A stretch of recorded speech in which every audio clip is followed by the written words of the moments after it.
Pakistan cricket at its best. 1 minute down, next minute up.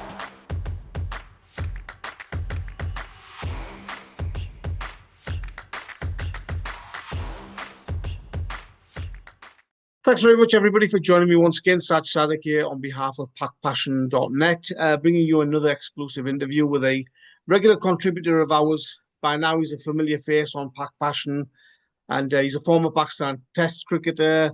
He's coached all over the world, including Germany. He's worked for the ECB. He's worked at the tailenders at the Pakistan Super League. He's a renowned ECB Level 4 qualified coach. And as I say, at the moment, he's working for Germany head coach role. And also he's done some scouting for the ECB over the years. Warm welcome to Atiq-uz-Zaman again. Atiq bhai, assalamualaikum. Hope you're well. Walaikum salam. I'm very, very good. How about you? Yeah, not too bad, Atiq bhai. Not too bad, all things considered. I think another disappointing result for Pakistan, of course, in South Africa, which is going to be our main talking point today. It's one of those matches, Atiq bhai, where for a long time it didn't look like Pakistan could win. And then all of a sudden, they got that batch of wickets, 99 for 8 South Africa, and it looked like Pakistan were going to win. The game, mostly all of it. And obviously everybody disappointed, so do I. And I thought there was a lot of lack of planning there in that test match, which cost Pakistan a game, not just from batting wise, it's feeling wise. When you got 8 wickets out and then you got 2 tails playing there, you should have a better plan, get them out, finish the job up. I don't think our bowlers bowled particularly well on those situations. If you remember when Wasim and Waqar used to be on their peak, right? First 4 wickets, 5 wickets were difficult for them, but last 5 wickets was like piece of cake for them, because they used to have those kind of yorkers and bouncers, those lethal pace balls there. We bowling to the tailenders, land bowling. So it's very difficult for tailender to touch that ball with the bat, with the length ball and edge it and get caught in the slip. But most of the runs will come towards third man, towards mid wicket, towards long on, long off and stuff like that. So I saw the field position was so terrible. I was very disappointed with that, actually, because I personally think Shan Masood is a very good captain and he's got very good experience. And then, he should have worked it out really, really well. So I think it left really, really right. I thought when Naseem Shah was bowling too many overs in that particular situation, because he was bowling away swing quite well. And he actually created 1 or 2 chances, but we have not taken it. So, for example, when Corbin Bosch came in there and, 8 down, you should put slips. You should put three slips in there, because Naseem Shah was bowling lethal away swing. And then he edged there and went right on Atiq-uz-Zaman, which is on the second slip, and he full length dived it. The third slip was there. It would have been a straightforward chance. Why you've got short mid-wicket standing there and not third slip in that situation? All these players on that particular wicket, most of the dismissal happened on the slips, right? And most of the runs has been scored either in front of the wicket or a little bit towards point and cover region. So I don't understand why we've got, when tail batting, Sajid, it's obvious that you're gonna hit most of the ball on the edges, right? So when somebody playing with a straight bat, and if it's a very thick edge, it's gonna go towards point. It's not going to go towards cover or extra cover or middle. It's going to go towards points. And if you got point on the boundary line, it's easy single for them. So we give, if you count, seriously, I did not log in or code in those details. If I was a fielding coach or batting coach, I would have coded those things and said, look, we give at least 30 to 40 singles on point region. Why we've got a point on the boundary for the new batsman? Take a risk, get them out. If they start scoring 1 or 2 boundaries in there, you can always change the field, tweak the field down. But I still think you don't need a point. You needed a cover, because cover body was smaller. And you could have brought 1 mid-wicket, a short mid-wicket towards cover, deep cover, and bring the point up so you don't give those singles away. But we were given those singles away. In 4-day cricket, I played first class and test match. Once you got easy singles going on in a couple of balls, your confidence level go up straight away.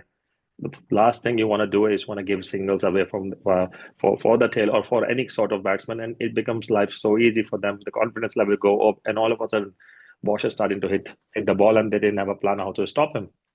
I haven't seen lethal bouncers there. I've not seen Naseem was bowling, like a lethal bouncer, or he would have come round the wicket and tried to change the strategy a little bit more. But we were doing exactly the same thing, waiting for something to happen, and then it took 100 runs before 2 wickets has fallen. So we basically messed the game up in first inning, and it was too much if it wasn't for Saud Shakil, we would have lost that game very easily. Saud Shakil went there. I thought he played really, really well. He played with his heart out, and he done a proper resistance against those bowlers, and he managed to get at least some total on the board. And I don't think 148 was enough to defend, but what a bowling by Abbas. He bowled a magical spell and where he changed the game straight away. And exactly, we made the same mistake again. And we were just giving too many. When Rabada was playing there, I thought, sorry, I took your question really, really long. Sajid, if you want to ask any sub questions in that, you can ask it. But I thought the first inning, we messed the game up completely, and we could have won it in the first inning with a significant lead. Well, just on that point about Abbas, Atiq, which I mean, you've made a lot of good points there, but just on the point about Abbas, in the second innings, he looked a different bowler to the other bowlers. Now, I don't know whether that was because of fitness, because of experience, because of that domestic experience, but it seemed to me like he knew where to put the ball and what he was doing, whereas our other pacers, they just weren't at the same level as him.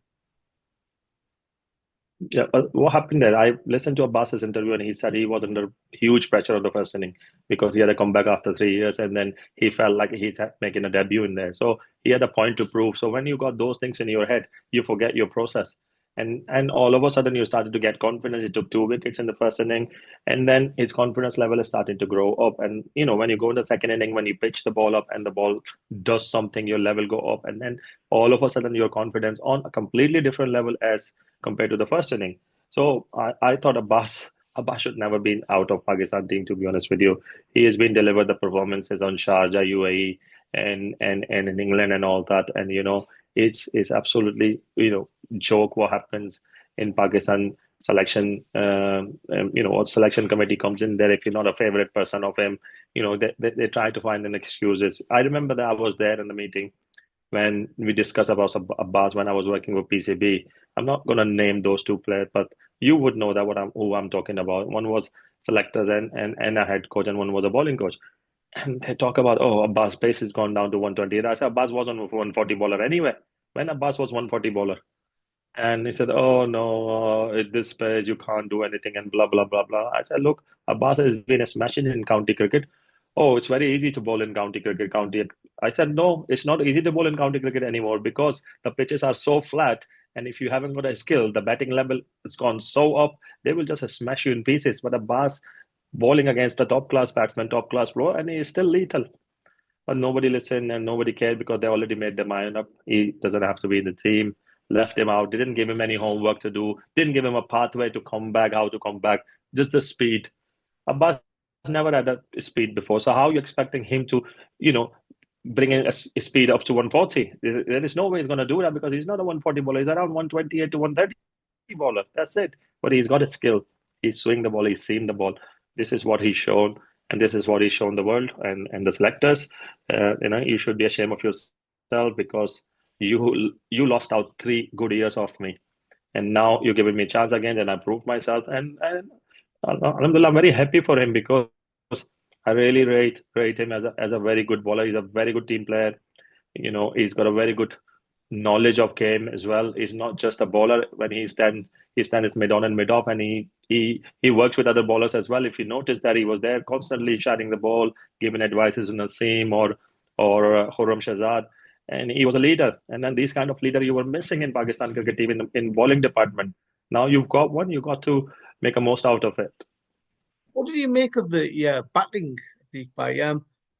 It was frustrating because, from my perspective, it was a case of the senior batters, the guys who got experience of playing in South Africa before, who had experience of those conditions, they seemed to get in and play stupid shots, give their wickets away so cheaply, which is a crime, really, at that level, Atiq. This is called adaptation, right? If you haven't got a skill to adapt what kind of pitch I'm playing at, what kind of bowler I'm playing against, what kind of environment in there. If you don't adapt your situation where you think you can go and play drive with the 5th or 6th or 7th stump ball and you wouldn't have a consequence, you will have a very good day, but it will not going to happen all the time. A lot of people try to drive it. Look what's happened with Australia. Virat Kohli is struggling. He's throwing his hands away on the ball away from his body and then keep nicking the ball. So, Test cricket is about the test of your skills. If you haven't got a skill, you will struggle. If you got a skill, you got to resist. You can't keep making same mistakes and getting out on the slips, driving the ball away from the body. You got to change your game sometime. You got to think, what Jaswal inning. He played 200 plus ball, proper resistance against a very good Aussie bowling side. This is called quality batting, and that's kind of game somebody had to play for our team. But unfortunately, nobody can do that, and nobody could have done it. But I think, batting coach has got a responsibility and, try to speak to all the batters and say, look, this is how you have played. The game plan has not worked. What's the second option? What you're going to do? Give players an option. Give them to let them talk and let them set themselves some good goals. I personally think in Test cricket, if two-person has got big long inning, like one is score 100 plus and one is score 70 plus, you manage to get 350, and 350 in South Africa is a very good total. And you can do that. You've got batting like 7 or 8, and then everybody come in there and getting out same way. Bouncer, you don't have to hook the ball. You've got skill to leave it. This is something I am really. I was listening to Rashid Latif for one thing, and I was very impressed what he said on his interview about it's completely different when you skilling yourself against the bowlers, against the live bowlers and live nets, because I think this is what we miss. We do so much throwdowns. We against the bowling machine. We against the side arm, but your initial movement, your trigger movement, disturbed if you playing against the bowling machine. If you playing against the throwdown specialist who hit the ball on the marble, we are very obsessed with the marble practice. Everywhere Pakistan go everywhere in the world, they've got marble pieces they carry it, and they're obsessed with it. And somebody throwing down with half of the pitch. Bowler don't bowl you from half of the pitch. They bowl you from 22 yards. So you need to get used to. You need to get your trigger movement right. You need to get your balance right. You need to get your timing right. In order to do that, you have to practice nearly exactly the way it's going to happen in the game. So match scenario practice, proper bowling, to the batters, learn how to leave the ball, learn how to duck the ball on the nets. These kind of practice we need to do. I think skill-wise, we've got players there. We've got very good players there. We've got player who can go and score 100 on number 7, number 8. And it's just how we train is summarized in the game. So I think this is what happened. I don't think Pakistani team trained well. If they were training well, they would have batted really, really well on that test match. And we would have won that test match. And it's really disappointing. We lost 2 test matches in Australia. I think we should have won that there as well. And then we lost it here. We should have won that as well. So we are showing we are on that level. But in terms of handling the pressure and taking key wickets on key moments, surviving on the key as a batter on a key moment is absolutely important. There is one more thing I will add in this, Ajit, before I forget. The fielding coach also has to find out the best position for keeper to stand there, because if keeper doesn't stand on the right place, slips automatically get out of the formation and out of the shape. I personally think our slips positions are really, really bad. We are so far away from it. Rabada nicked the ball on Abbas, and Abbas balls wasn't even coming on the keeper. One and odd ball comes, and if you miss it, you can understand that. But most of the ball come in very low. So you should have gone a little bit further, and then those catches who were going 1 bounce in front of the slip of keeper, that shouldn't happen. It's a crime. What did you make of the team selection, Deepak? I mean, there's some question marks over Amir Jamal's selection. Some people said maybe Salman Ali Agha isn't the best choice in South Africa. I mean, by and large, you can say that most of the players are automatic picks out there. But what did you think of the 11 that they picked? I personally thought Amir Hamza should have been in the side, because you've got 4 right arm seamers and there is no left armer. It's completely different strategy or completely different vision for the batters when they face left armer coming in there. I thought this wicket was perfectly good wicket for Mir Hamza. You've been using Mir Hamza on Sharjah, Dubai, in Pakistan and all that.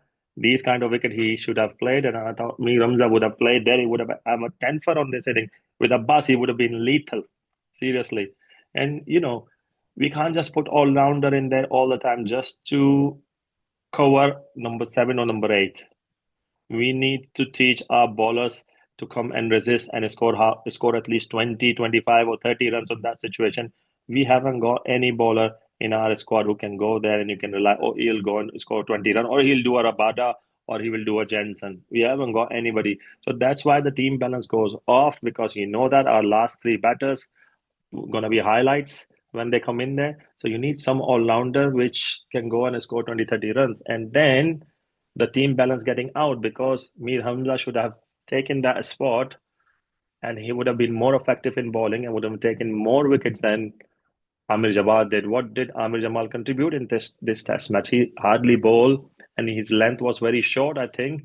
I think this pitch was suitable for the bowlers like Khurram Shahzad, Abbas or Mir Hamza. I think all 3 should have played on that pitch. It would have been a different scenario.